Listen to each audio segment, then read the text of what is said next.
وخیر متاع الدنیا المرأة الصالحہ او کما قال علیہ الصلاۃ والسلام۔ محترم پردہ نشین خواتین، میری معزز ماں اور بہنیں، اللہ تعالیٰ کا بہت کرم ہوا، احسان ہوا کہ ہم سب یہاں دین کے سیکھنے کے لیے جمع ہیں۔ اللہ تعالیٰ عمل کی توفیق عطا فرمائے۔ آج کل میرا معمول ہے ہماری ماں بہنوں سے موجودہ حالات کے اعتبار سے کچھ ضروری باتیں سنانے کا معمول ہے۔ اسے میں نمبر وار 6 باتوں کے عنوان پر سناتا ہوں۔ دعوت و تبلیغ کے جو 6 صفات ہیں، جو دعوت و تبلیغ کے کام کی بنیاد ہیں، وہ تو اپنی جگہ پر ہیں، لیکن میں اپنے تجربات کی روشنی میں 6 باتیں آپ کو بتانے کی کوشش کروں گا۔ آپ اسے توجہ سے سنیے اور عمل کی نیت سے سنیے، اور دوسروں تک جو ہماری ماں بہنیں اس وقت کسی عذر کی وجہ سے نہیں پہنچ سکی ہیں، ان تک پہنچانے کی بھی نیت کریں۔ سب سے پہلی بات تو یہ ہے، اور یہ بھی ہے کہ یہ باتیں مردوں کے لیے بھی ضروری ہے، لیکن مردوں کے مقابلے میں احادیث پاک کی روشنی میں خواتین کے لیے زیادہ ضروری ہیں۔ سب سے پہلی بات تو یہ ہے کہ مردوں کے مقابلے میں ہماری ماں بہنیں یقین کے اعتبار سے، عقیدے کے اعتبار سے بہت زیادہ کمزور واقع ہوئی ہیں، اور جس کے نتیجے میں معمولی باتوں پر شکوہ شکایت کا سلسلہ چالو ہو جاتا ہے، اور معمولی باتوں کو رائی کو پہاڑ بنا دیتی ہیں، اور پھر آگے نوبت آتی ہے عاملوں کے پیچھے اور پھرنے، اور پھر آگے نوبت آتی ہے درگاہوں میں حاضر ہونے کی، اور شرک و بدعات میں مبتلا ہو جاتی ہیں، اور حتیٰ کہ دیندار گھر کے مردوں کو شرک و بدعات پر مجبور کر دیتی ہیں۔ یہ بہت بڑا نقصان آج کل میں دیکھ رہا ہوں۔ تو اس سلسلے میں آپ سے کچھ تفصیل کے ساتھ کہنا چاہوں گا کہ ہم سب کے لیے ضروری ہے کہ ہم توحید و سنت پر اپنی زندگی کو چلائیں، شرک و بدعات سے اپنی زندگی کو بچائیں۔ شرک اور بدعت کہتے ہیں اللہ کے علاوہ غیر اللہ کی طرف اپنے ضرورتوں کے لیے رجوع ہونا، اور اللہ کے علاوہ دوسروں کو کرتا دھرتا ماننا، عملاً قولاً فعلاً، کسی بھی طرح سے، زبان سے، عمل سے، حرکت سے، یا اسی طرح سے آپ صلی اللہ علیہ وسلم کا طریق زندگی جو ہم سب کے لیے دنیا اور آخرت کی نجات کے لیے ضروری ہے، اس کو چھوڑ کر دیگر رواج پر اور دوسروں کے طریقوں پر، یہود و نصارہ کے ملعون و مردود طریقے پر ہم اپنی زندگی کو لے جائیں، یہ بہت زیادہ نقصان دہ ہے اور بہت زیادہ مضر ہے، بہت زیادہ فکر کی بات ہے کہ ہم اپنے آپ کو شرک و بدعات سے بچائیں۔ اس لیے ضروری ہے کہ ہر کام میں ہم اللہ سے رجوع ہوں۔ صحابیات اور صحابہ اور آپ صلی اللہ علیہ وسلم کے دور میں اور ازواج مطہرات کی زندگی میں ہم کو فضائل کی تعلیم میں حضرت شیخ الحدیث رحمہ اللہ نے وہ حدیثیں جمع کی ہیں،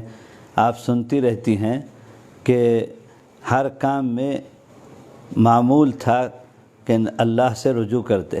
اماں جان عائشہ رضی اللہ تعالی عنہ سے آقا صلی اللہ علیہ وسلم نے فرمایا، عائشہ رضی اللہ تعالی عنہ، اگر تمہارے جوتی کی تسمہ یعنی پٹی بھی اگر ٹوٹ جائے تو اس کو ٹھیک کرنے سے پہلے اللہ تعالیٰ سے مانگو، اور پھر اسباب کے درجے میں اسے ٹھیک کرنے کی تدبیر کرو۔ یعنی یہ ایک چھوٹا سا کام بظاہر لگتا ہے، اصل تو آقا صلی اللہ علیہ وسلم کو یہ بتانا ہے، اور قیامت تک آنے والے اپنے امتیوں کو یہ سبق دینا چاہتے ہیں کہ ہم ہر کام میں اللہ کے محتاج ہیں۔ سب کچھ کرنے والی ذات، سب کچھ کے بغیر سب کچھ کرنے والی ذات کا نام اللہ ہے، اور اللہ ہی سب کچھ کرتے دھرتے ہیں۔ نفع نقصان اور بیماری اور صحت سب کے مالک اللہ تعالیٰ ہیں۔ جب اللہ ہی سب کچھ کرتے ہیں اور یہ ہم کو ماننا ضروری ہے، تو ہمارے لیے ضروری ہے کہ ہم اللہ سے رجوع ہوں اور اسباب کے درجے میں اسباب کو اختیار کریں، لیکن کرتا دھرتا اللہ ہی کو مانیں۔ اس سے ہٹ کر غیر اللہ کے پاس جانا اور شرک و بدعات میں مبتلا ہونا، یہ ہمارے ایمان کے لیے بہت نقصان دہ چیز ہے۔ تو اس لیے ہر کام میں اللہ سے رجوع ہونا ضروری ہے۔ ایسا ہوتا ہے، دنیا میں تجربہ ہے کہ ہماری جوتے کی یا چپل کی پٹی ٹوٹ گئی اور ہم نے موچی اور چمار کے پاس جا کر معاملہ کر لیا، پیسے سے بھی معاملہ ہو گیا کہ اتنے پیسے دیں گے، اس کو ٹھیک کر دو، اور موچی نے چمار نے سارا سامان اٹھا لیا، تو ہو سکتا ہے کہ اس کے ہاتھ شل ہو جائیں بر وقت، اور معاملہ ہونے کے باوجود بھی وہ جوتی ٹھیک کرنے پر قدرت نہ رکھتا ہو۔ اور ایسا بھی ہو سکتا ہے کہ اس کے گھر سے کوئی ایمرجنسی خبر آ جائے اور فوراً اس کو جانا پڑے، اور ایسا بھی ہو سکتا ہے کہ اس کا موڈ آف ہو جائے اور وہ کہہ دے کہ اس وقت نہیں کرتا، بعد میں آ جاؤ شام کو۔ تو اس لیے سب کچھ اسباب کے باوجود بھی جب تک اللہ کی توفیق اور اللہ کا حکم نہ ہو، درخت کا پتہ بھی نہیں ہل سکتا۔ تو اس لیے ہر کام میں ہم کو سب سے پہلے اللہ سے رجوع ہونا ہے۔ اب اللہ سے رجوع ہونے کا کیا طریقہ ہے، میں آپ کو بتاؤں کہ صحابہ اور صحابیات کی زندگی میں جو طریقہ معلوم ہوتا ہے، حضرت شیخ نے بھی لکھا ہے کہ صحابہ اور صحابیات اپنی ضرورتوں کو نماز کے ذریعے سے اللہ کے خزانے سے لینے کا معمول ان کی زندگی میں تھا، اور آپ صلی اللہ علیہ وسلم کی زندگی میں بھی ہم کو یہ بات بطور تعلیم معلوم ہوتی ہے کہ جب کبھی کوئی حالات پیش آتے تو آقا صلی اللہ علیہ وسلم نماز کی طرف متوجہ ہو جاتے تھے۔ لیکن آپ کے ذہن میں یہ خیال آ سکتا ہے کہ میں اپنی ہر ضرورت کے لیے نماز کی طرف متوجہ ہوں اور ہر کام کے لیے نماز پڑھتی رہوں، یہ کیسے ہو سکتا ہے؟ تو میں اس کے لیے آپ کو ایک آسان طریقہ بتاؤں کہ آپ فجر کے بعد ذکر و اذکار میں مشغول رہیے، جس کی فضیلت ہے۔ پھر جب اشراق کا وقت ہو جائے تو اشراق 2-4 رکعت پڑھ لیجئے اور 2 رکعت صلاۃ الحاجت پڑھ لیجئے، اور پھر اللہ تعالیٰ سے کہیے کہ اللہ تو عالم الغیبی والشہادہ ہے، میرے آج کے دن بھر کی تمام ضرورتیں تیرے علم میں ہے، میری تمام ضرورتوں کو تو ہی پورا کرتا ہے، عافیت اور خیر کے ساتھ میرے جملہ ضروریات کو پورا فرما۔ یہ اللہ تعالیٰ سے آپ مانگ لیجئے۔ پھر دن بھر آپ کے کام ہوتے رہیں گے تو آپ کا یقین بنتا جائے گا کہ میں نے اللہ سے مانگا اور اللہ تعالیٰ میری ضرورت کو پورا کر رہے ہیں۔ تو اس کے ضمن میں آپ کو شرک و بدعت سے حفاظت ہو جائے گی اور آپ کا ایمان مضبوط ہوگا، کام بنتا جائے گا اور آپ کا ایمان مضبوط ہوتا جائے گا کہ اللہ سے میں نے کہا اور اللہ میرے کام بنا رہے ہیں۔ تو اس لیے میری ماں بہنیں، ایک طریقہ تو یہ ہوا کہ نماز کے ذریعے سے اللہ سے مانگنے کا اپنی زندگی میں معمول جاری کریں۔ دوسرا طریقہ ڈاکٹر عبدالحی صاحب عارفی رحمۃ اللہ علیہ، جو ہمارے بزرگوں میں سے ہیں، حضرت حکیم الامت تھانوی رحمۃ اللہ علیہ کے خلفاء میں سے ہومیوپیتھ کے ڈاکٹر تھے، اور حضرت کی صحبت سے وہ روحانی طبیب بھی ہو گئے اور اللہ والوں میں ان کا شمار ہوتا ہے۔ اور حضرت علامہ تقی صاحب عثمانی، جو اس وقت کے بہت بڑے عالم اسلام کے عالم دین اور مفتی ہیں، ان کے شیخ بھی تھے۔ حضرت فرماتے ہیں کہ ایک آسان طریقہ رجوع اللہ کا یہ بھی ہے، جو اکابرین کے مجربات میں سے ہیں، تجربات والی باتیں ہیں، اور اس سے فائدہ ہوتا ہے، جو خلاف شرع بھی نہیں ہے۔ وہ فرماتے ہیں کہ ہر کام سے پہلے ایک لمحے کے لیے، لمحہ کہتے ہیں سیکنڈ کو، اور 60 سیکنڈ پر 1 منٹ، 60 منٹ پر 1 گھنٹہ، 24 گھنٹے پر 1 دن، اور 30 دن پر 1 مہینہ، 12 مہینے پر 1 سال۔ تو یہ 1 سیکنڈ جو آخری جز ہے، فرمایا کہ 1 سیکنڈ کے لیے، 1 لمحے کے لیے ہر کام سے پہلے دل میں اللہ کی طرف رجوع ہوں، اور زبان سے اظہار کی بھی ضرورت نہیں، تلفظ کی، دل میں اللہ سے کہیں کہ اللہ میں باورچی خانہ جا رہی ہوں، بہترین ناشتہ پکوا دیجئے۔ اے اللہ میرے بچے اسکول جا رہے ہیں، ان کو علم نافع عطا فرمائیے۔ اے اللہ میرا شوہر گھر سے فارغ ہو کر حلال کمائی کے لیے جا رہا ہے، حلال کمائی برکت والی عطا فرمائیے۔ تمام ضروریات سے پہلے ایک لمحے کے لیے اللہ کہیں تو اللہ تعالیٰ کام بناتے جائیں گے اور آپ کا یقین بنتا جائے گا، اور اس کے بدلے میں آپ کا یقین جب بنے گا تو شرک و بدعات سے حفاظت ہو جائے گی، اور آپ کی توحید اور آپ کی سنت اور آپ کا ایمان اور آپ کا یقین مضبوط سے مضبوط تر ہوتا جائے گا، اور سب سے بڑا فائدہ یہ ہوگا کہ شرک و بدعت سے آپ کی زندگی محفوظ ہو جائے گی۔ پھر عاملوں کے چکر میں، درگاہوں کے چکر میں، غیر اللہ کے چکر میں اور شکوے شکایت میں آپ نہیں پڑیں گے۔ یہ سب سے پہلی بات ہے کہ اپنے یقین کو درست کرنے کی فکر کریں اور اپنی زندگی کو شرک و بدعت سے محفوظ رکھیں۔ اور دوسری بات یہ ہے کہ اللہ کو ہم نے معبود مانا ہے، تو اللہ تعالیٰ نے اپنے بندوں پر اس کے معبود ماننے کے بعد عبدیت کے اظہار کے لیے، بندہ اور بندی ہونے کے اظہار کے لیے کچھ باتیں اللہ تعالیٰ نے ضروری قرار دی ہیں، جس کو فرائض کہتے ہیں، فرض کہتے ہیں۔ فرض کا معنی ضروری، کمپلسری، اور ان کو ہر حال میں بجا لانا ضروری ہے، اور انہی چیزوں سے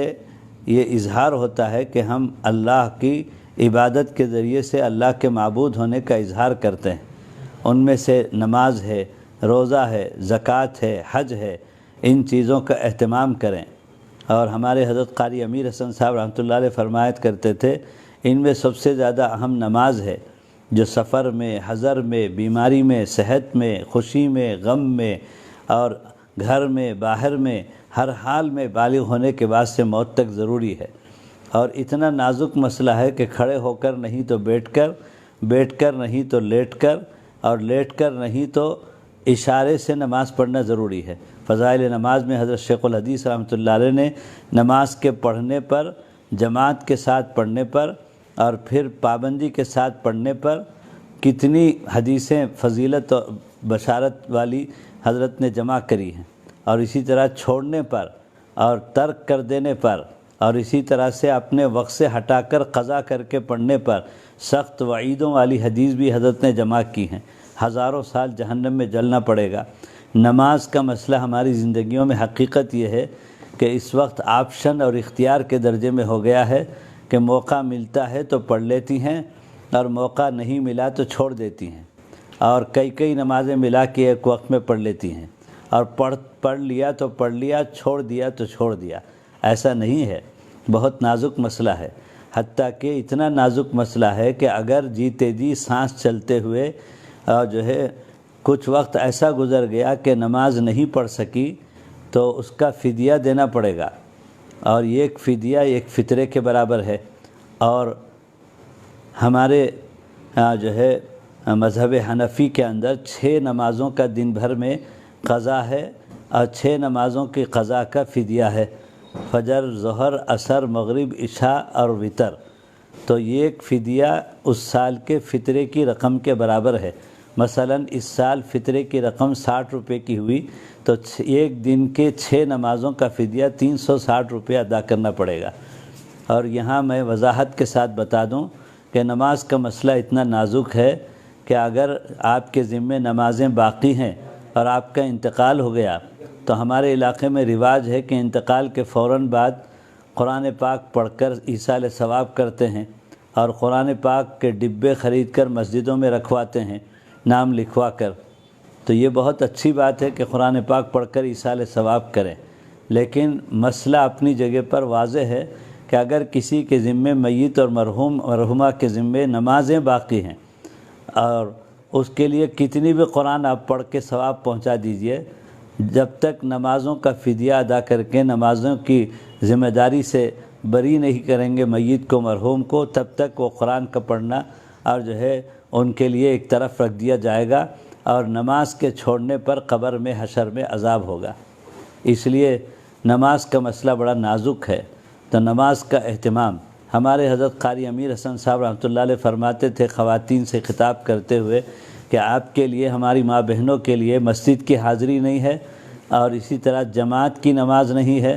تو بہت آسان ہے کہ اذان کے بعد یا اذان مسجد کے دور ہونے کی وجہ سے سنائی نہیں دیتی ہے، تو اوقات الصلاۃ کا نقشہ اپنے پاس رکھ کر جیسے ہی نماز کا وقت شروع ہو، تمام کاموں سے یکسو ہو کر، مشاغل سے فوراً نماز کی ادائیگی کی فکر کریں، اور گھر میں نماز کا ماحول بنائیں، اور چھوٹے بچے اور بچیوں کو بھی اپنے ساتھ وضو کرائیں، اور اپنے ساتھ ان کے ذوق کے مطابق چھوٹے سے مصلے دے کر نماز کا ماحول بنائیں، ان کو سکھائیں کہ جیسے ہم کرتے ہیں رکوع سجدہ وغیرہ تم بھی کرو، تاکہ ان کے اوپر نماز ضروری ہونے سے پہلے وہ نماز کے عادی ہو جائیں۔ اسی کو آقا صلی اللہ علیہ وسلم نے فرمایا کہ 7 سال کا بچہ ہو جائے تو نماز کا حکم کرو، اور 10 سال کے ہونے کے بعد نماز کے چھوڑنے پر تنبیہ کرو۔ حالانکہ ایک بچہ بالغ ہوتا ہے 15 سال میں، تو 15 سال سے 8 سال پہلے سے نماز کی عادت ڈلوا رہے ہیں کہ ابھی سے 7 سال کی عمر سے بچے کی گاڑی ٹریک پر آ جائے، پٹری پر آ جائے، نماز کا وہ عادی ہو جائے، اور اس سے پہلے اس کی طبیعت میں نماز راسخ ہو جائے، نماز کے چھوٹنے پر اسے بے قراری ہو، اس کی طبیعت بن جائے نماز۔ تو یہ تعلیم آپ صلی اللہ علیہ وسلم کی احادیث سے معلوم ہوتی ہے۔ تو اس لیے نماز کا اہتمام گھر کے اندر، اور نماز میں کچھ وضاحت بھی میں آپ کو بتا دوں کہ عام طور پر اس طرح کی وضاحتیں نہیں آتی، کہ نماز کے مسئلے میں یہ یاد رکھیے کہ میں نے جیسا کہ کہا کہ نماز بالغ ہونے کے بعد سے ہر مرد عورت پر ضروری ہے، سفر میں، حضر میں، اور اسی طرح خوشی میں، غم میں، عید میں، میت کے دن کبھی بھی چھٹکارا نہیں ہے نماز سے۔ اور ایک تو مسئلہ ہے کہ ہر دن کی نماز، آج کا دن ہے، آج کی فجر، ظہر، عصر، مغرب، عشاء، وتر، اور پہلے اور بعد کی سنتیں، یہ سب اپنی جگہ پر۔ اس کے علاوہ عام طور پر 100 میں کی 98 خواتین ایسی ہوں گی جن کو بالغ ہونے کے بعد سے گھر کا دینی ماحول ملنے کی بنیاد پر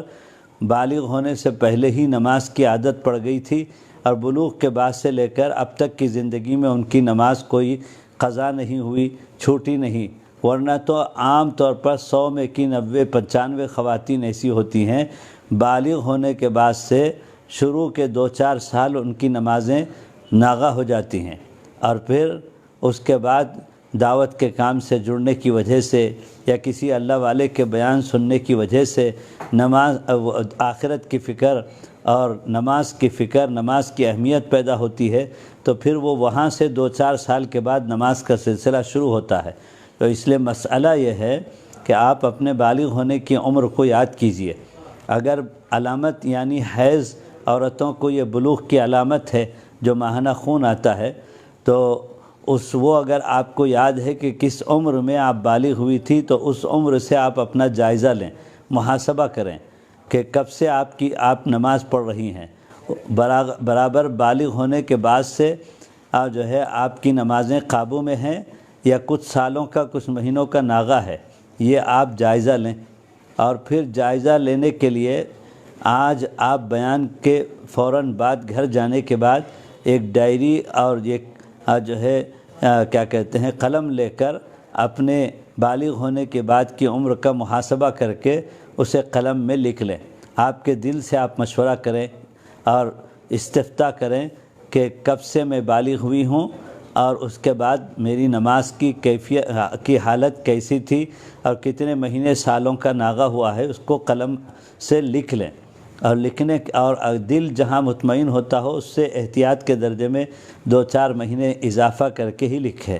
احتیاط کے درجے میں۔ پھر اب اس کو ادا کرنے کے لیے 2 طریقہ ہے، اور ہمارے دین میں آسانی ہے۔ آپ صلی اللہ علیہ وسلم نے فرمایا الدین یسر، اور میں آپ کو بتا دوں کہ اگر آپ 2-4 مہینے نہیں 2-4 سالوں کی نماز کا ناغہ بھی جیتے جی اسے قضا کر کے پورا کر لیں، تو یہ آخرت کے اعتبار سے بہت سستا سودا ہے۔ ورنہ تو ہزاروں سال جہنم میں جلنا کوئی معمولی بات نہیں ہے۔ مرنے کے بعد پتہ چلے گا کہ ایک نماز کے چھوڑنے پر کتنا بڑا نقصان ہے۔ نماز اختیاری چیز نہیں تھی، اس کا اب حساب دینا ہے، اور اس کے چھوڑنے پر وعیدوں کو اب جو ہے بھگتنا ہے، اور تو عذاب کو بھگتنا ہے۔ تو اس لیے آپ پہلی فرصت میں، بیان تو ہم نے بہت سن لیا، عملی طور پر آج کے بیان کے فارغ ہونے کے بعد گھر میں جائیں۔ آپ دعوت سے جڑی ہوئی ہیں سالوں سے، اور آپ کے گھر میں اللہ والے آتے رہتے ہیں، بیانات اور نصیحتیں ہوتی رہتی ہیں، سینکڑوں بیان آپ نے سن رکھا ہے، لیکن آج سے آپ کا عملی اقدام شروع ہو جائے گا۔ اور سب سے پہلے آپ ڈائری اور قلم لے کر آج کے دن کی، روزانہ کی، آج کے بعد سے نمازوں کا، یومیہ نمازوں کا اہتمام اور پھر بالغ ہونے کے بعد کی عمر کو ہر حالت کا محاسبہ کر کے اپنی قضا نمازوں کی فکر اور اس کی ادائیگی کا آغاز یہ آج ہی سے آپ کو کرنا ہے۔ تو مثال کے طور پر میں آپ کو سمجھاتا ہوں کہ دین میں آسانی کس کو کہتے ہیں،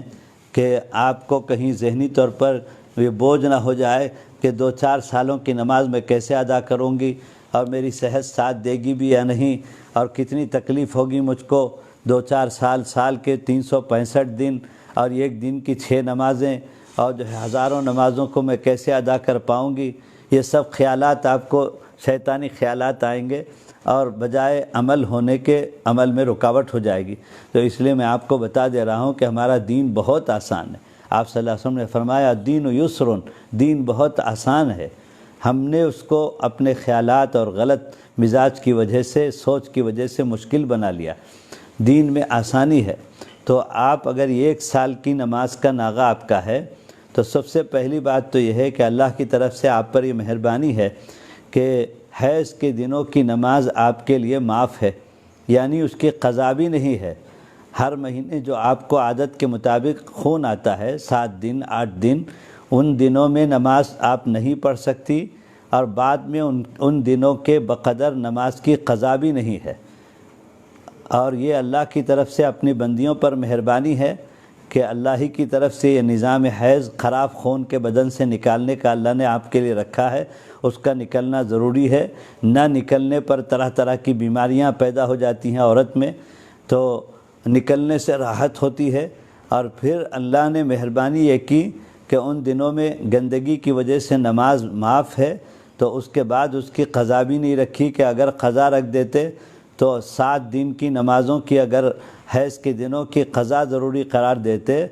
تو ان دنوں میں وقتیہ نماز الگ سے اور پھر قضا الگ سے، تو مردوں کے مقابلے میں ہماری ماں بہنوں پر ڈبل نمازیں ہو جاتی، جو مشقت اور بوجھ ہو جاتی۔ تو اس لیے اللہ تعالیٰ نے ان دنوں کی نماز معاف بھی کر دیا اور پھر ان کی قضا بھی نہیں رکھی۔ یہ ایک تو آسانی دیکھیے اللہ تعالیٰ کی طرف سے۔ پھر اس کے بعد اب آپ نے اپنا جائزہ لے کر بلوغ کے بعد سے، بالغ ہونے کے بعد سے، مثال کے طور پر 1 سال کی نمازیں آپ کی چھوٹی ہیں، تو 1 سال میں 365 دن ہیں،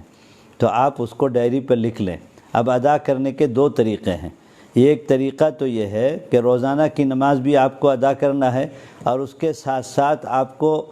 قضا 1 سال کی نمازوں کو بھی ادا کرنا ہے۔ اب آپ مر جانے کے خوف سے، قبر میں عذاب اور حشر میں عذاب کے خوف سے، صبح جاگنے سے لے کر رات تک اور کم سو کر ہر وقت قضا نماز، ہر وقت قضا نماز، تو شریعت میں اس کی بھی اجازت نہیں ہے۔ اس لیے کہ آپ صلی اللہ علیہ وسلم نے فرمایا ان لجسمک علیک حقا،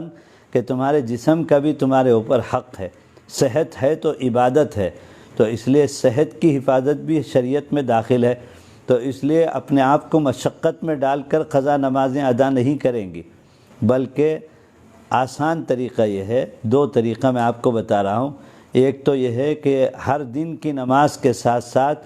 اس وقت کی نماز کے ساتھ، یومیہ نماز کے ساتھ، اس دن کے فجر کے ساتھ یہ قضا فجر بھی ادا کر لیں۔ فجر اس دن کی نماز 2 رکعت اور قضا 2 رکعت، تو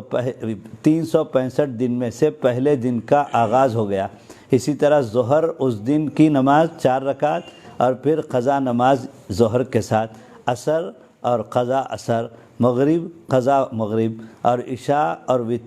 وتر کی بھی قضا ہے، اور وتر بھی ضروری ہے۔ تو اس لیے اس دن کی فرض اور وتر کے بعد جو ہے قضا پہلے دن کی، جو ہے عشاء کی قضا اور وتر کی قضا۔ تو اس طرح ایک دن میں اس دن کی نماز بھی ہو گئی اور ایک دن کی قضا بھی ہو گئی۔ ایک ہفتے میں 1 ہفتے کی یومیہ نماز بھی ہو گئی اور قضا 1 ہفتے کی۔ 1 مہینے میں 1 مہینے کی یومیہ نماز بھی ہو گئی اور قضا 1 مہینے کی۔ 1 سال میں 1 سال کی نماز بھی ہو گئی اور 1 سال کی قضا بھی ہو گئی۔ آسانی کے ساتھ 1 سال کے ختم پر آپ کے لیے انشاءاللہ آپ قضا نمازوں سے بری ہو جائیں گی۔ اب اس درمیان میں ایک بات کی وضاحت کر دوں کہ آپ نے ادا کرنا شروع کر دیا کل ہی سے، آج حساب لگا کر، اور کل اللہ نہ کرے آپ کو اللہ تعالیٰ لمبی عمر عطا فرمائے، لیکن موت تو اٹل ہے، یقینی چیز ہے۔ موت آ گئی 2-4 دن کے بعد، یا ایک دن کے بعد یا 2-4 نمازوں کے بعد تو بقیہ نمازیں آپ کی باقی رہ جائیں گی، تو اللہ کی ذات سے یقین ہے اللہ تعالیٰ بڑے رحیم و کریم ہے، اور نماز، روزہ، زکوٰۃ اور حج یہ حقوق اللہ میں سے ہے، اور اللہ تعالیٰ اپنے حقوق کو معاف کرنے پر قدرت رکھتے ہیں اور با اختیار ہیں، چاہے تو اللہ تعالیٰ معاف کر دیں گے۔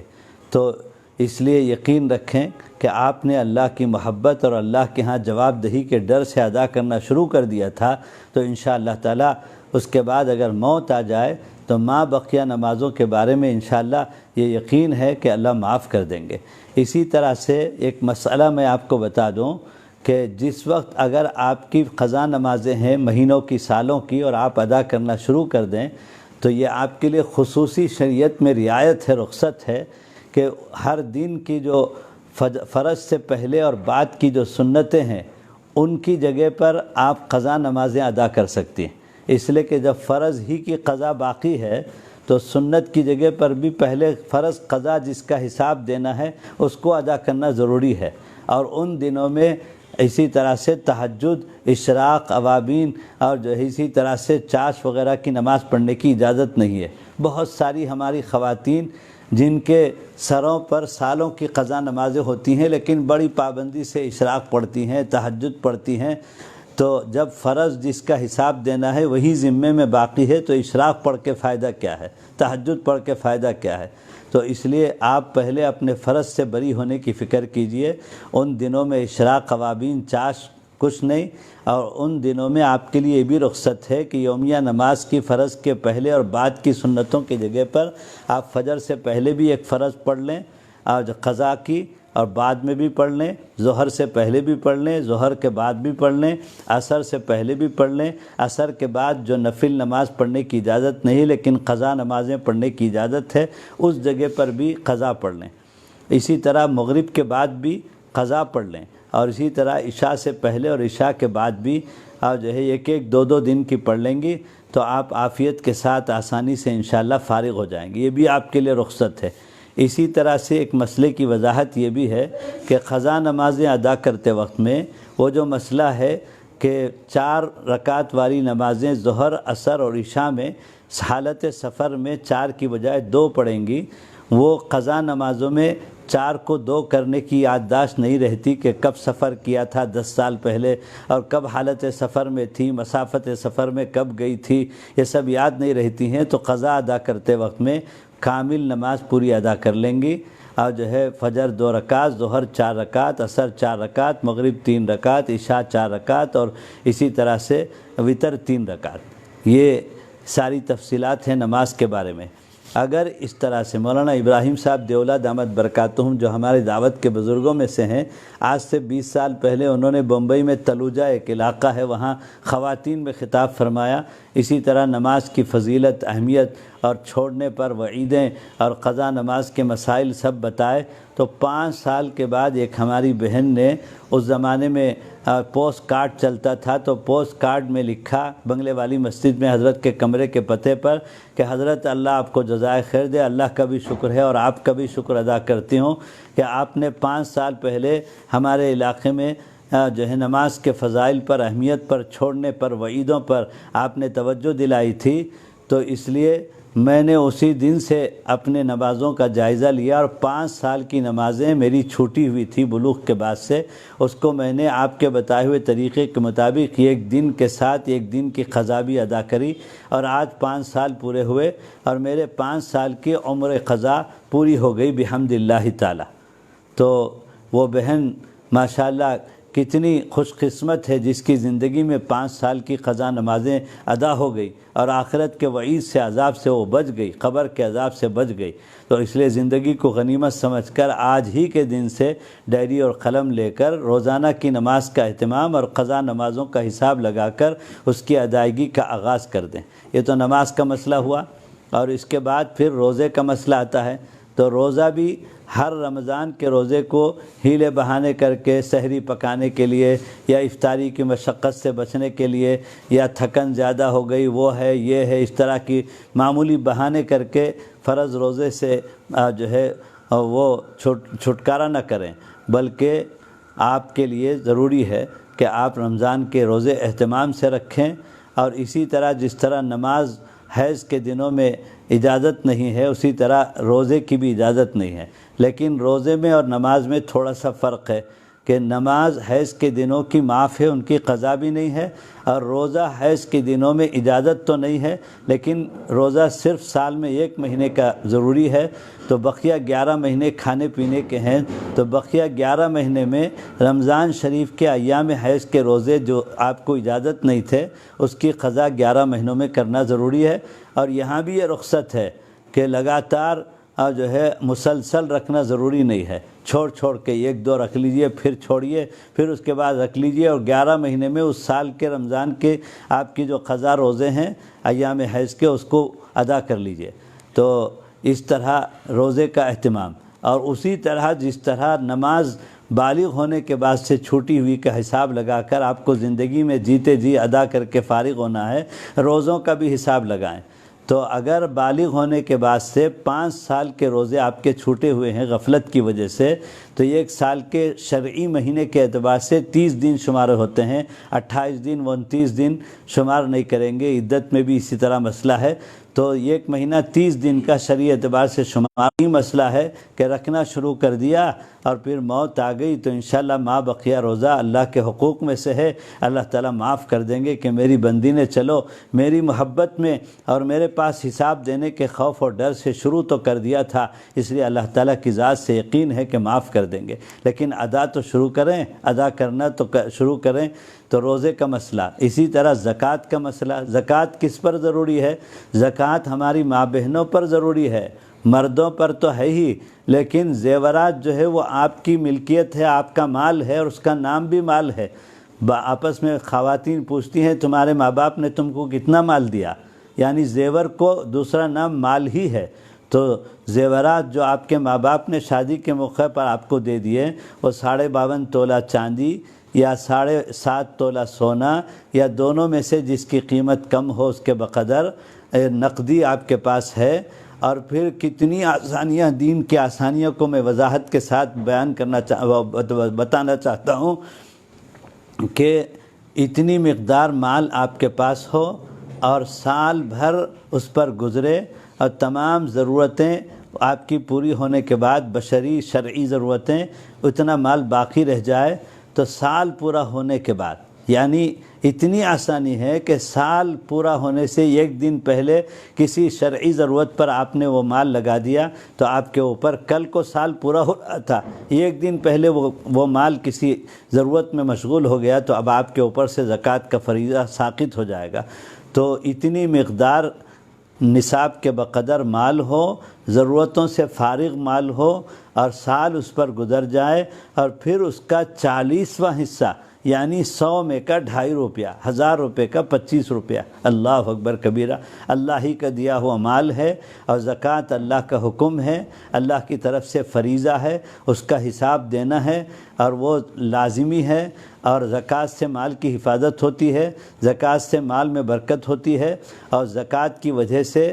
جو ہے آخرت کے عذاب سے حفاظت ہوتی ہے۔ تو یہ سب چیزیں ذہن میں رکھ کر یہ مسئلہ واضح طور پر آپ سمجھ لیں کہ اگر آپ کا شوہر یا آپ کے ابو جان دیتے ہیں تو یہ ان کا احسان ہے، لیکن ابو جان پر، شوہر پر ضروری نہیں ہے کہ وہ آپ کے زیورات کی زکوٰۃ دیں۔ شریعت میں مسئلہ ہے جو ہمارے علاقے میں رواج ہے کہ عام طور پر گھر کے مرد ہی زکوٰۃ ادا کرتے ہیں بیویوں کے اور بیٹیوں کے زیورات کے، لیکن یہ ان کا احسان ہے، بطور تبرع اور بطور احسان ہے، لازم نہیں ہے ان کے اوپر۔ اگر وہ کسی وجہ سے انکار کر دیں تو آپ کے اوپر ضروری ہے کہ آپ اپنے زیورات میں کا سے ایک چھوٹا سا حصہ، چھوٹی مقدار بیچ کر، اور اس رقم سے آپ اپنے مال کی زکوٰۃ کو جو ہے وزن کرا کر اپنے محرم کے واسطے سے کسی مولانا کے پاس بھیج کر اس کی مقدار طے کر کے اس کے مستحقین تک پہنچائیں۔ یہ سب ضروری ہے، حساب لگا کر دینا ضروری ہے، ہر سال دینا ضروری ہے، اور مستحقین کو دینا ضروری ہے، اور بشاشت کے ساتھ دینا ضروری ہے، گرانی اور بوجھ کے ساتھ نہیں۔ آپ کے ذہن میں خیال آئے کہ ہر سال اگر میں تھوڑا تھوڑا زیور بیچ دوں تو پھر میرا زیور آہستہ آہستہ کم ہو جائے گا، تو پھر میری بچی کے شادی کے موقع پر کون سا زیور رہے گا؟ تو یہ خام خیالی ہے، شیطانی خیالات ہیں۔ آپ یہ دماغ میں بٹھا لیجئے کہ زکوٰۃ سے مال میں برکت ہوتی ہے۔ میں مثال دوں کہ جس وقت آپ کے پاس زیورات تھے اس وقت 1 گرام سونے کی قیمت 2-2.5 ہزار روپے کی تھی، اور جس وقت آپ کی بچی کے شادی کا موقع آئے گا تو 1 گرام 10,000 روپے کا ہو جائے گا۔ تو اللہ تعالیٰ نے برکت دے دی، اس میں سے کچھ زیور بیچیے اور کچھ زیور جو ہے اپنی بچی کے شادی کے موقع پر استعمال کیجئے۔ قیمت میں اضافہ یہ بھی تو برکت ہے۔ تو اس لیے ہماری ماں بہنیں پوری بشاشت کے ساتھ اہتمام سے ہر سال زکوٰۃ کا حساب لگا کر، زکوٰۃ ایک فریضہ ہے اللہ کی طرف سے، اس کی ادائیگی کی فکر کریں۔ اور اسی طرح جیسے نماز اور روزے میں ہے، اس کی بھی قضا ہے کہ شادی کے بعد آپ کی ملکیت میں آنے کے بعد آپ نے یا آپ کے شوہر نے زکوٰۃ کی ادائیگی ہر سال کری یا نہیں، اس کا جائزہ لیں، اور اگر کچھ سال کی زکوٰۃ چھوٹی ہوئی ہے تو قضا زکوٰۃ کی ادا کرنا بھی آپ کے لیے ضروری ہے، وہ بھی آپ کے ذمے میں برابر باقی رہے گی، اور جو ہے قبر اور جو ہے حشر میں اس کا عذاب ہوگا، اس لیے دنیا میں اس سے آپ کو بری ہونے کی فکر ضروری ہے۔ اسی طرح سے آگے چلیے حج کا مسئلہ۔ حج کس پر فرض ہے؟ من استطاع الیہ سبیلا، جس کے لیے آنے جانے تک کے خرچ کا انتظام ہو، اور پھر وہاں رہتے ہوئے کسی سے سوال اور بھیک کی کوئی ضرورت پیش نہ آئے، اور اگر مرد ہے تو اس کے ذمے جس کا نفقہ ہے وہاں رہنے تک اس کے نفقے کی انتظام ہو جائے، اور اگر عورت ہے جیسے آپ ہماری ماں بہنیں ہیں تو شریعت میں مرد کے مقابلے میں ایک اور شرط کا اضافہ ہے کہ مالی استطاعت ہونے کے باوجود آپ کے ساتھ محرم کا ہونا بھی ضروری ہے۔ اگرچہ سال گزشتہ سعودی حکومت نے اپنی طرف سے قانوناً محرم کی شرط کو ہٹا دیا، لیکن قیامت تک جو شریعت آ گئی وہ کامل و مکمل شریعت ہے۔ اب اس میں کسی کو کوئی ادنیٰ درجے کی حبہ برابر تبدیلی کی، کمی بیشی کرنے کی کوئی اجازت اور اختیار نہیں ہے۔ حکومت سعودیہ تو بات کی بات ہے، کسی کو اجازت نہیں ہے شریعت میں تبدیل کرنے کا۔ تو اس لیے جو ہے معلوم ہوا کہ گزشتہ سال حج میں 12,000 خواتین ہمارے ملک میں سے اس شرط کا فائدہ اٹھا کر بغیر محرم کے حج میں گئی ہیں، تو ان کا حج خطرے میں ہے، اور وہ حج کر کے بھی گنہگار ہوئی بغیر محرم کے۔ تو اس لیے ہماری ماں بہنیں یہ بات ذہن میں رکھیں کہ آپ کے لیے مرد کے مقابلے میں دوسری شرط محرم، یعنی محرم جس کے ساتھ آپ کا نکاح جائز نہیں ہے، باپ ہے، شوہر ہے، اور اسی جو ہے شوہر کے بیٹا ہے اور بھائی ہے، اور اسی طرح سے ماموں ہے، نانا ہے، دادا ہیں، ان میں سے کوئی ایک اگر آپ کے ساتھ جا سکیں، یہ انتظام ہے تو آپ کے اوپر حج فرض ہے، ورنہ مالی استطاعت کے باوجود اگر محرم نہیں ہے تو آپ کے اوپر حج کی فرضیت نہیں ہے۔ تو حج میں اگر تاخیر ہو گئی، یعنی کچھ سال پہلے ہی آپ کے پاس مالی استطاعت آ چکی تھی، غفلت کی وجہ سے آپ جو ہے دینداری نہ ہونے کی وجہ سے حج میں تاخیر ہو گئی، اس کی تلافی کی شکل یہ ہے صدقہ کریں اور استغفار کریں، اللہ تعالیٰ سے توبہ کریں کہ اللہ حج کی فرضیت کے باوجود غفلت کی وجہ سے تاخیر ہو گئی، میری غلطی کو معاف فرمائیے۔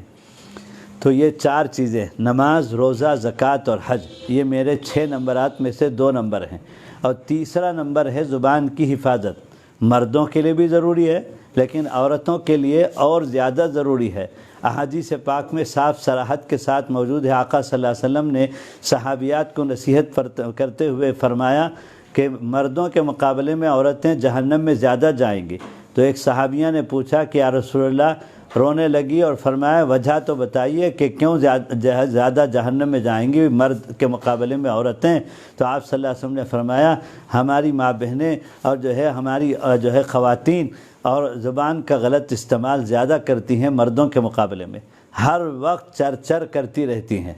2 منٹ خاموش نہیں بیٹھا جاتا۔ دنیا کے کسی سروے کرنے والے نے کہا کہ اگر دنیا کا سب سے بڑے جھوٹ کا اگر سروے کیا جائے کہ دنیا کا سب سے بڑا جھوٹ کسے کہا جا سکتا ہے، تو اس نے کہا کہ اگر اس کو کہا جائے تو بجا ہوگا کہ دنیا کا سب سے بڑا جھوٹ اس کو کہا جا سکتا ہے کہ 2 عورتیں ملی اور 5 منٹ تک خاموش رہ کر الگ ہو کر چلی گئی۔ یعنی ایسا ہو ہی نہیں سکتا کہ 2 عورتیں ملیں اور خاموش رہ کر الگ ہو جائیں۔ تو اس لیے گھاس کی مشین کی طرح سے میت کے سامنے ہوتے ہوئے دنیا بھر کی غیبت کریں گی، دور کی کوئی محلے کی خاتون آ کر مسلط ہو جائے گی اور شام تک بیٹھی رہے گی، اس لیے کہ اچھا موقع ہے، دن بھر پورے عورتیں آتی ہیں اور دنیا بھر کی غیبت کا موقع ملے گا، گانے کا موقع ملے گا، ورنہ تو تعزیت کے لیے 5-10 منٹ کافی ہے، بس جانا چاہیے۔ اور اگر ان کو پارے پکڑا دیں قرآن کی تلاوت کے لیے کہ یہاں بیٹھے ہوئے تلاوت میں مشغول رہو، تو فوراً جو ہے فون اٹھائیں گی اور جو ہے بغیر گھنٹی کے کہیں گی کہ ضروری فون آیا ہے، برقع اٹھا کر چل دیں گی کہ مجھے ایک ضروری کام آ گیا ہے، تو اس لیے کہ قرآن پڑھنا پڑے گا۔ تو اس لیے میری ماں بہنیں اپنی زبان پر کنٹرول کی فکر کیجئے۔ اب میں آپ کو آقا صلی اللہ علیہ وسلم کی طرف سے زبان کی حفاظت، اسی زبان کے بارے میں آقا صلی اللہ علیہ وسلم نے فرمایا کہ اسی سے آدمی جہنم میں بھی جاتا ہے، جنت میں بھی جاتا ہے۔ اور آپ صلی اللہ علیہ وسلم نے فرمایا زبان کی حفاظت کی ضمانت اور گارنٹی دے دو، میں جنت میں پہنچانے کی گارنٹی اور ضمانت دیتا ہوں۔ زبان اللہ کی نعمت ہے، یہ گانا گانے کے لیے، افواہیں پھیلانے کے لیے، فتنہ مچانے کے لیے، اور جو ہے اسی طرح گالی گلوچ کے لیے، طعن و تشنیع کے لیے اور تحقیر کے لیے، دوسروں کو ایذا پہنچانے کے لیے نہیں ہے، دنیا کی بیکار باتیں جو ہے کرنے کے لیے نہیں ہے، بلکہ اس کی حفاظت کا حکم ہے۔ اس کی حفاظت کے 3 طریقے آپ صلی اللہ علیہ وسلم نے فرمایا۔ پہلا طریقہ تو فرمایا قل الخیر، یعنی خیر کی باتیں، دین کی باتیں کرو، جس میں جو ہے دوسروں کے لیے نفع ہو اور دینی نفع ہو، دنیاوی نفع نہیں کہ کسی کو ٹھٹا اور مذاق اور ادرک کے پنجے فلاں فلاں یا جو ہے محفل لے کر بیٹھی ہوئی ہیں، ایسا نہیں ہے، بلکہ دین کی باتیں کرو۔ اور دوسرا طریقہ بتایا، اگر دین کی باتوں کا موقع نہیں ہے تو فرمایا کہ وَإِلَّا فَاصْمُتْ، فرمایا کہ خاموش رہنے کی عادت ڈالو۔ حضرت شاہردوئی فرماتے تھے کہ خاموشی بہت ساری گناہوں کی حفاظت کا ذریعہ ہے، تو خاموش رہنے کی عادت ڈالیں ہماری ماں بہنیں۔ میں آپ کو آج ہی سے ایک نسخہ دے کر جا رہا ہوں، آج ظہر کے بعد سے لے کر عصر تک آج ہی سے آپ خاموش رہنے کی عادت ڈالیں، 1 مہینے کا کورس پورا کریں، اور گھر والوں سے کہہ دیں کہ ہم آج سے ظہر تا عصر بات نہیں کریں گی، موبائل سوئچ آف کر دیں، اور جو ہے ضروری بات ہے تو کریں، کوئی حرج نہیں ہے، ورنہ تو خاموش رہنے کی پریکٹس شروع کر دیں آج سے، دیکھیں کتنی زندگی میں نورانیت اور جو ہے روحانیت آتی ہے۔ خاموشی بہت بڑی دولت ہے۔ تو دوسرا طریقہ۔ تیسرا طریقہ آقا صلی اللہ علیہ وسلم نے فرمایا اپنی زبان کو اللہ کے ذکر سے مشغول رکھیں۔ حضرت شیخ الحدیث مولانا زکریا صاحب رحمۃ اللہ علیہ آپ بیتی میں لکھتے ہیں کہ اللہ جزائے خیر دے میری بچیوں کو۔ کون ان کی بچیاں؟ حضرت جی مولانا یوسف صاحب کی 2 اہلیہ، ایک کے بعد دیگری 2 بیٹیوں کو حضرت شیخ نے حضرت مولانا یوسف جی کے نکاح میں دیا، اور پھر حضرت مولانا انعام صاحب حضرت جی کے اہلیہ، مولانا سید عاقل صاحب کی اہلیہ جو اس وقت مظاہر العلوم کے ناظم ہیں، شیخ الحدیث ہیں، اور مولانا سید سلمان صاحب کی اہلیہ، مولانا احترام الحسن صاحب کی اہلیہ، مولانا شاہد صاحب کی والدہ رحمۃ اللہ علیہ کی جو ابھی قریب میں انتقال میں، ان کی والدہ حضرت مولانا حکیم الیاس صاحب کی اہلیہ، یہ 7 بیٹیاں تھیں حضرت شیخ کی۔ فرماتے ہیں اللہ جزائے خیر دے میری بیٹیوں کو، بچیوں کو، کہ بر وقت روزانہ سال بھر، یعنی کہ کبھی کبھی ہمارے گھروں کی طرح سے مہمان آ گئے تو بڑی مشکل سے اور جو ہے شوہر کو گھگا کر منا کر بیوی کو تیار کرنا پڑتا ہے کہ آج 4 مہمان آ رہے ہیں، کھانا تیار کر دو، ایسا نہیں ہے۔ حضرت شیخ فرماتے ہیں سال بھر، آج بھی حضرت شیخ کے گھر میں وہی معمول ہے، کچے گھر میں سہارنپور میں روزانہ دوپہر میں اور رات میں 50 مہمان آتے ہیں، جتنی جماعتیں آتی ہیں ان کو ایک وقت حضرت کے خانقاہ میں کھانا ضروری ہے، سال بھر یہ سلسلہ چلتا ہے۔ حضرت فرماتے ہیں میری بچیاں بر وقت اطلاع پر روزانہ دوپہر رات میں 50 100 مہمانوں کا کھانا تیار کر کے دیتی ہیں، روٹی اور شوربہ، اور اس کے ساتھ ساتھ ہر دن 10 پارے کی تلاوت کا معمول ہے۔ حضرت شیخ کی بچیاں حافظات تھیں، اور حضرت مولانا شاہد صاحب نے لکھا ہے کہ حضرت شیخ کی بیٹیاں، کتاب کا نام ہی وہ کتاب کا نام ہے، میں لے کر آیا تھا بڑی تعداد میں ہمارے خاندان کی خواتین کو تقسیم کرنے کے لیے کہ اللہ والوں کے گھر کی خواتین اور ان کی بچیاں کیسی ہوتی ہیں۔ حضرت مولانا شاہد صاحب نے اس پر کتاب لکھی، حضرت شیخ کی بیٹیاں۔ تو میری ماں بہنیں روزانہ 10 پارے کا معمول، ہر 3 دن میں کلام پاک کے پورا کرنے کا معمول۔ میں اپنی بات آپ کو بتاؤں، میں سہارنپور کی شورا میں مظاہر العلوم کی جو شورا میں رکن ہوں میں، تو میں جاتا رہتا ہوں۔ تو جب مولانا سلمان صاحب ناظم تھے آج سے 3 سال پہلے، تو میں اس وقت شورا میں گیا تھا، تو میں نے مولانا سلمان صاحب سے بالراز پوچھا حضرت آپ کی اہلیہ حضرت شیخ کی آخری بیٹی ہیں، آپ کے نکاح میں ہیں، حضرت شیخ کی وفات ہو کر 40 سال ہو گئے، سن 1982 میں حضرت شیخ کا انتقال ہوا، سن 2022 ہو گئے، اور اس وقت 38 کچھ جو ہے وہ 2020 کچھ تھا، تو 38 سال ہوئے تھے۔ میں نے پوچھا کہ اس وقت کیا معمول ہے؟ تو مولانا سلمان صاحب بے اختیار رونے لگے اور فرمایا مفتی صاحب ان کے ابا جی کی تربیت کا حال یہ ہے، جب سے ان کی بیٹی حضرت شیخ کی صاحبزادی میرے نکاح میں آئی ہیں، میرے تجربے میں تو ان کی تلاوت کا کسی دن ناغہ میں نے نہیں دیکھا، اور برابر ماشاءاللہ وہ 3 گھنٹے کے اندر 10 پارے پورا کر لیتی ہیں، اور تہجد سے لے کر اشراق تک ان کے 10 پارے پورے ہو جاتے ہیں۔ ان کا انتقال ابھی 2 سال پہلے ہوا۔ آپ کے ذہن میں آئے کہ یہ سب تو پرانی باتیں، 1000 سال پہلے ایسا ہوا کرتا تھا، نہیں، ابھی 2 سال پہلے حضرت مولانا سلمان صاحب کی اہلیہ شیخ کی آخری بیٹی کا انتقال ہوا۔ مولانا سلمان صاحب کے بعد بھی وہ حیات تھیں، تو میں نے ان کے بچے مولانا عثمان، مولانا نعمان، مولی عمر، مولی صوبان سے تعزیت کے لیے گھر گیا تھا، تو میں نے پوچھا کہ والدہ کے آخری انتقال کے وقت کی کیفیت کیا تھی؟ تو بچوں نے، مولی عثمان نے جو بڑے بیٹے ہیں مولانا شاہد صاحب کے داماد، سلمان صاحب کے بیٹے، انہوں نے روتے ہوئے کہا مفتی صاحب امی جان کے آخری دن کا بھی 10 پارے کا جو معمول تھا انہوں نے پورا کر لیا، اور تہجد سے شروع کر کے مصلی پر بیٹھے ہوئے اشراق تک پارے پورے کر کے روزانہ کا معمول پورا کر کے اس کے بعد مصلی پہ بیٹھے بیٹھے ان کا انتقال ہوا۔ اللہ اکبر کبیرہ۔ یہ ہماری جو ہے اس وقت اس زمانے کی خواتین اکابرین کے گھروں کی ان کا یہ حال ہے۔ اس لیے ہماری ماں بہنیں، ہم 10 پارے تو بعد کی بات ہے، 10 آیتیں تو پڑھ لیں، روزانہ قرآن تو اٹھائیں، اور سبحان اللہ، الحمدللہ، لا الہ الا اللہ، لا حول ولا قوت الا باللہ، اللہ اکبر، درود شریف، استغفار، اور ان کلمات سے برتن دھوتے ہوئے، کپڑے دھوتے ہوئے، اور جو ہے بچوں کو دودھ پلاتے ہوئے، اور جو ہے اٹھتے بیٹھتے چلتے پھرتے اپنی زبان کو جب اللہ کے ذکر سے مشغول کریں گی تو انشاءاللہ لایانیات سے، بیکار باتوں سے حفاظت ہو جائے گی۔ تو یہ 3 طریقے زبان کی حفاظت، یہ تیسرا نمبر ہے۔ چوتھا نمبر ہے شرعی پردہ۔ خالی پردہ نہیں ہے، پردے کے بارے میں تو آپ سنتی رہتی ہیں، لیکن آج ایک لفظ یاد رکھیے، شرعی پردہ۔ شرعی پردہ کیا ہے؟ یہ جو دبئی کا برقع ہے، ہو سکتا ہے ہماری ماں بہنیں جو مجھے سن رہی ہیں وہ بھی اس وقت پہنی ہوئی ہوں، ان میں سے بھی بعض خواتین دبئی کا برقع، اور اسی طرح حیدرآباد گلبرگہ والے بہت سعودیہ میں، امریکہ میں رہتے ہیں، اور جو ہے یہ نوز پیس والا، اور جو ہے اسی طرح سے یہ فیس پیس والا، یہ پیس والا برقع پہنیں گی تو اللہ وہاں پیس کے رکھ دیں گے، یاد رکھیے۔ تو اس لیے یہ سب جو ہے یہ دبئی والا، کویت والا برقع سب پھاڑ کے جو ہے گون بنا دیں، فراق بنا دیں اپنی بچیوں کا۔ آپ کا شرعی برقع، 3 باتیں اس کی وضاحت سن لیں۔ شرعی پردے کا مطلب یہ ہے کہ گردن سے لے کر آپ کے ٹخنوں تک، ایڑی تک گول لباس ایک ہونا چاہیے، جس میں کوئی چھاتی یا ڈھوپر، کمر کے پاس میں کسی طرح کا فٹنس سلائی نہ ہو، اور سامنے سے ایک سلائی گولائی کو جوڑنے کے لیے بٹن یا زپ کے ذریعے سے ہو۔ ایک تو یہ برقعے کا ایک حصہ یہ ہے۔ دوسرا حصہ اوپر سے نقاب والا برقع، جس میں آنکھوں کے پاس صرف جالی ہو ضرورت پر دیکھنے کے لیے، بقیہ جو ہے جھالر اور کنکر اور مچھلی کے پروں کی طرح سے لمبی چوڑی آستینیں اور مٹک مٹک کر چلنا، سامنے کی آگے کی پیچھے کی سلائیاں، یہ سب حرام لباس ہے، گناہ کو دعوت دینے والا لباس ہے، یہ شرعی برقع نہیں ہے۔ اس لیے اپنے برقعے کو ٹھیک کریں۔ اور وہ جو بوہری عورتیں پہنتی ہیں، شیعہ عورتیں، کلر کی ڈیزائن کی مٹک مٹک کر، وہ برقع نہیں ہے، تو جو ڈیزائن والے برقعے نہیں، کالا سا سادہ۔ ایک تو یہ ہوا۔ دوسرا شرعی برقعے کے اندر دوسری وضاحت یہ ہے کہ جو ہے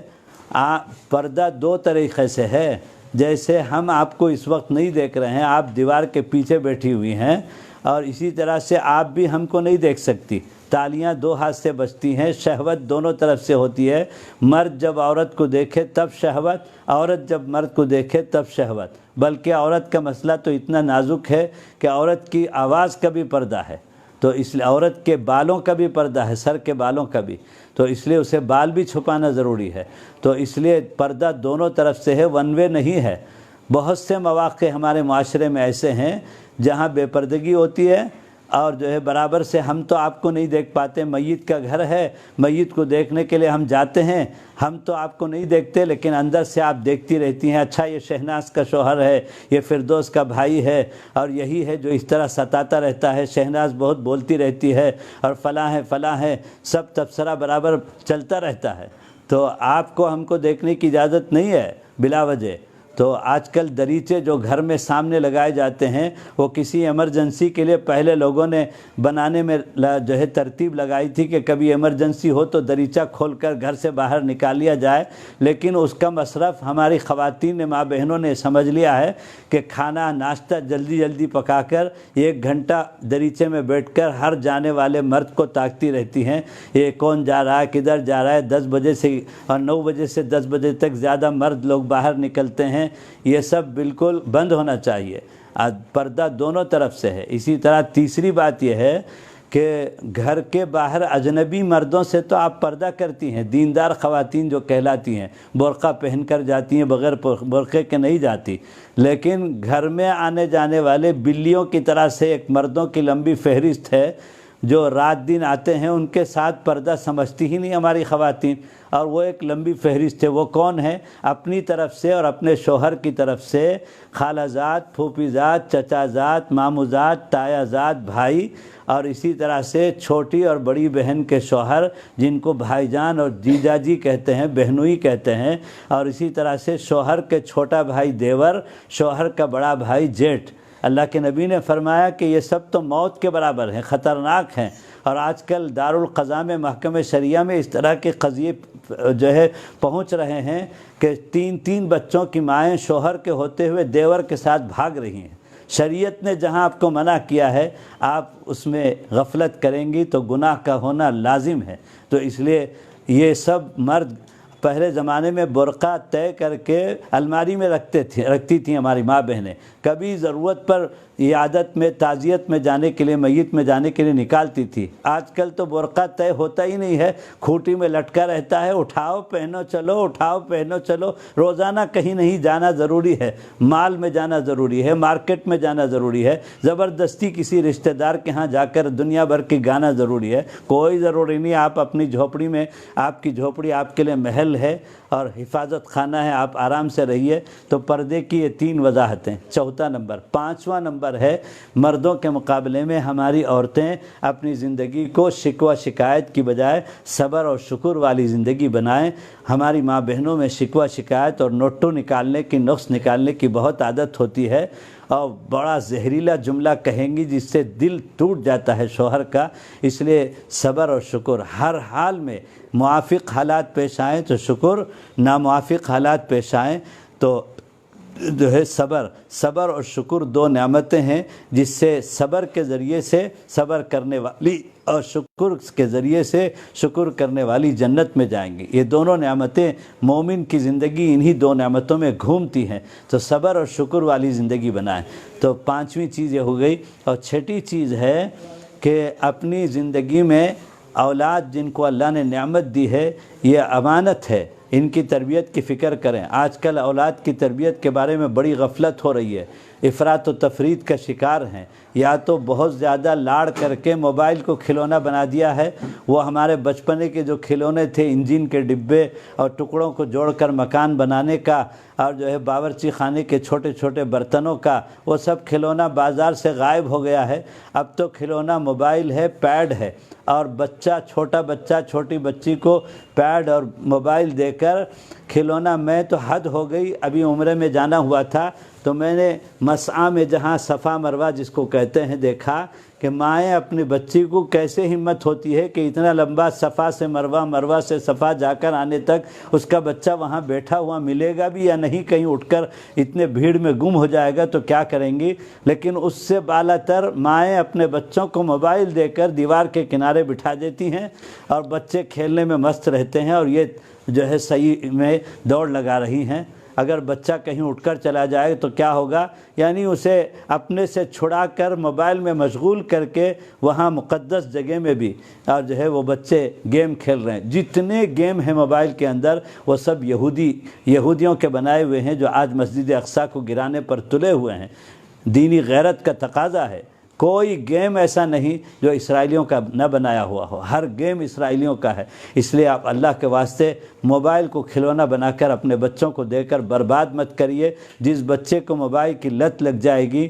ہرگز پھر چھڑانا مشکل ہے۔ تو اس لیے آپ اپنے جو پرانے کار کے، موٹر کے، ٹرک کے، گھروں کے، باورچی خانے کے سامان کے کھلونے عمدہ سے عمدہ لا کر دیجئے، عمر کے اعتبار سے کار بنے ہوئے ملتے ہیں لا کر دیجئے، اور ان کو گھر کے اندر باہر جو ہے اپنی نگرانی میں کھلائیے، دوسرے جائز کھلونے لا کر دیجئے۔ اور اسی طرح سے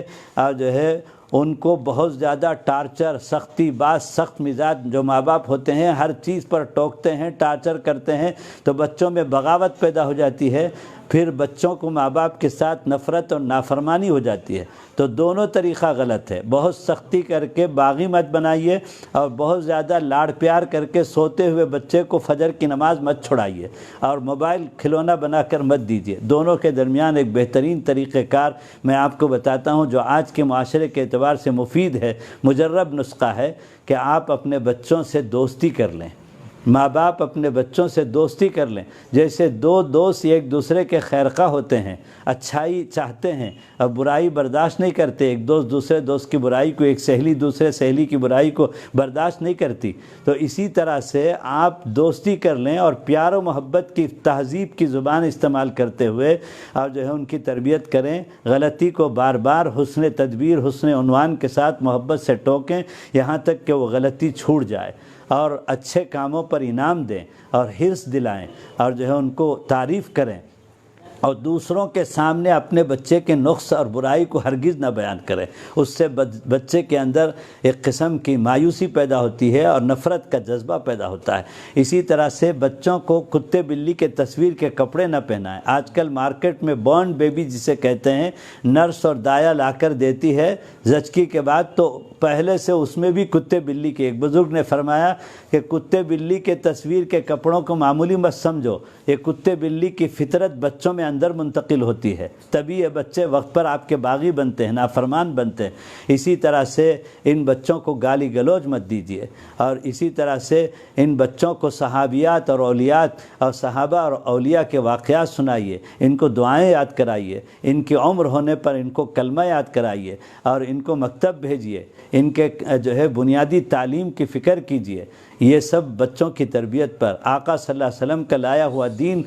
ہر انسان کے ہر عمر کے لیے رہبری کرتا ہے۔ ایک بزرگ نے 1 سال کے بچے سے لے کر بالغ ہونے تک، اور پھر بالغ 15 سال میں ہوتا ہے، وہاں سے لے کر شادی ہونے تک 25 سال تک، پھر 10 سال، پھر 10 سال سے لے کر 40 سال تک، 40 سال ایک عمر کا اہم حصہ ہوتا ہے۔ ایک ایک سال کے اعتبار سے تربیت کے رہنما اصول بیان کیے ہیں۔ ماشاءاللہ بزرگوں کی اس سلسلے میں کتابیں ملتی ہیں، اس کو حاصل کریں اور پڑھیں اور اپنے بچوں کو بہترین دینی تربیت کریں۔ یہ بچے امانت ہیں۔ حضرت قاری امیر حسن صاحب فرماتے تھے، اگر اس امانت کا حق ہم نے ادا نہیں کیا اور دینی تربیت نہیں کری تو یہ بچے دنیا میں بھی اور آخرت میں بھی ہمارے لیے وبال جان بن جائیں گے۔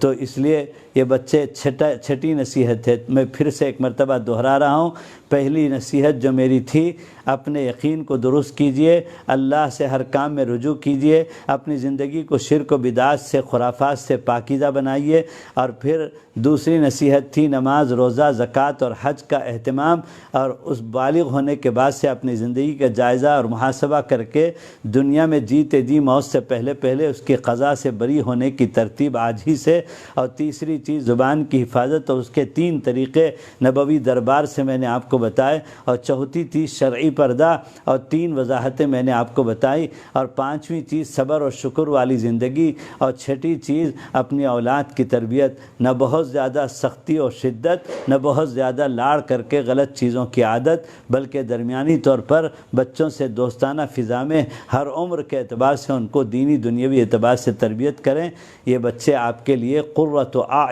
لی، قرآن میں کہا گیا ہے، آنکھوں کا ٹھنڈک بنیں گے۔ اللہ ہم سب کو ان باتوں پر عمل کی توفیق عطا فرمائے۔ اس کے لیے 3 کام آپ کو کرنا ہے، یہ 6 باتیں آپ کی زندگی میں جاری ہو جائیں۔ میں اپنی بات کو پوری کر رہا ہوں۔ ایک تو اپنے آپ کو دینی تعلیم سے جوڑیے، آپ خود بھی دینی تعلیم حاصل کیجئے۔ یہ دینی تعلیم صرف اپنے چھوٹے بچوں کو مکتب میں بھیجنے کے لیے نہیں ہے، آپ جس عمر میں ہیں، نانی ہے، دادی ہے، ساس ہے، ماں ہے، بہن ہے، بیٹی ہے، جس عمر میں جس حالت میں ہیں، آپ کے لیے بھی دینی تعلیم ضروری ہے۔ اور دوسری چیز ہے، اس کو 3 تا سے یاد رکھیے، یہ یاد رکھنے کے لیے میں اس طرح مخفف کہتا ہوں، 3 تا، الف با تا، تعلیم کی تا، دینی تعلیم، دنیاوی تعلیم، دونوں کا اہتمام، اور پھر دعوت و تبلیغ کی تا، دعوت کی محنت جو مستورات کے لیے ہمارے بزرگوں نے بتایا ہے، اس سے جڑیے بڑے اصولوں کے ساتھ، نزاکت کے ساتھ، اور اسی طرح سے اپنے محرم کے ساتھ، اسی طرح سے جو ہے مردوں کے اللہ کے راستے میں جانے کے لیے معاون بنیے، رکاوٹ نہ بنیے، اور جو ہے یہ گھروں میں تعلیم کا سلسلہ شروع کیجیے۔ آج ہی سے جن گھروں میں تعلیم نہیں ہے، تعلیمی سلسلہ شروع کریں، اور اہل حق علماء کی طرف سے جہاں کہیں قرآن پاک کی معتبر تفسیر کا سلسلہ جاری ہے، اہتمام سے قرآن سے جڑنے کی، قرآن کو سمجھنے کی فکر کریں، معتبر علماء کی زیر نگرانی۔ یہ بات یاد رکھیے، ہر جگہ نہیں کہ کہیں بھی تفسیر ہو رہی ہے آپ چلے جائیں، اور جہاں سے بجائے جو ہے ہم کو فائدے کے نقصان ہو جائے، عقیدے میں بگاڑ، صحابہ کی عظمت میں خلل آ جائے، فلاں ہو جائے، ایسا نہیں۔ معتبر علماء کے زیر نگرانی، ماشاءاللہ میرے علم میں ہے شہر میں کئی جگہ اس کا اہتمام ہے اور ہونا بھی چاہیے۔ ہمارے علماء یہاں موجود ہیں، ہمارے شہر میں ہم لوگوں نے بھی شروع کیا ہے خواتین کے لیے تفسیر کا درس قرآن، تو اس میں اہتمام سے شرکت کریں۔ دعوت و تبلیغ کی تا۔ نمبر 3، اہل اللہ کی صحبت۔ اہل اللہ کی صحبت کا مطلب کسی اللہ والے سے پردے کے ساتھ، پیر سے بھی پردہ ضروری ہے۔ صحابیات کا پردہ حضور سے تھا، تو پیر سے بے پردگی کا سوال ہی نہیں اٹھتا، وہ سب دھوکہ ہے۔ بعض غلط پیر ہیں،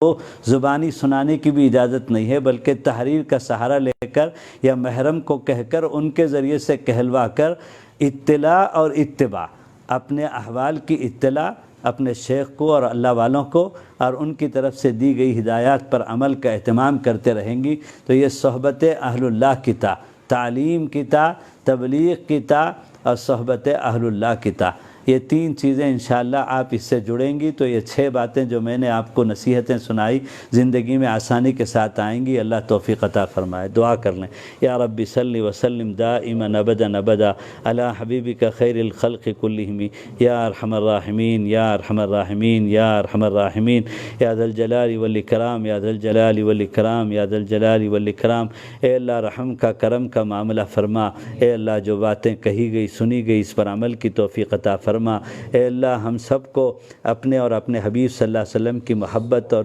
اے اللہ اطاعت اور اتباع والی زندگی نصیب فرما۔ اے اللہ اب تک کی زندگی جو گزر گئی، اے اللہ ہم اپنی غلطیوں سے توبہ کرتے ہیں، اے اللہ ہماری توبہ کو قبول فرما، ہماری پچھلی غلطیوں کو معاف فرما۔ اے اللہ پاکیزہ زندگی مقدر فرما، گناہوں سے بچنا آسان فرما، اے اللہ نیکیوں پر چلنا آسان فرما، اے اللہ نفس و شیطان کے مکر و فریب سے ہماری حفاظت فرما۔ اے اللہ دین کے معاملے میں اے اللہ غلط تعویلات سے، اے اللہ اسباب محرومی سے ہماری حفاظت فرما۔ اے اللہ تو ہمیں نفس و شیطان کے حوالے نہ فرما۔ اے اللہ اتباع سنت والی زندگی نصیب فرما۔ اے اللہ ہم سب کی دین و دنیا دونوں اچھی بنا دے۔ اے اللہ ہم کو صبر و شکر والی زندگی نصیب فرما۔ ہماری زبان کی، ہمارے کانوں کی، اے اللہ ہمارے آنکھوں کی حفاظت کا فیصلہ فرما۔ اے اللہ ہمارے گھروں کو جنت کا نمونہ بنا دے، جہنم کدہ بننے سے حفاظت فرما۔ یہود و نصارہ جو ملعون و مردود ہیں،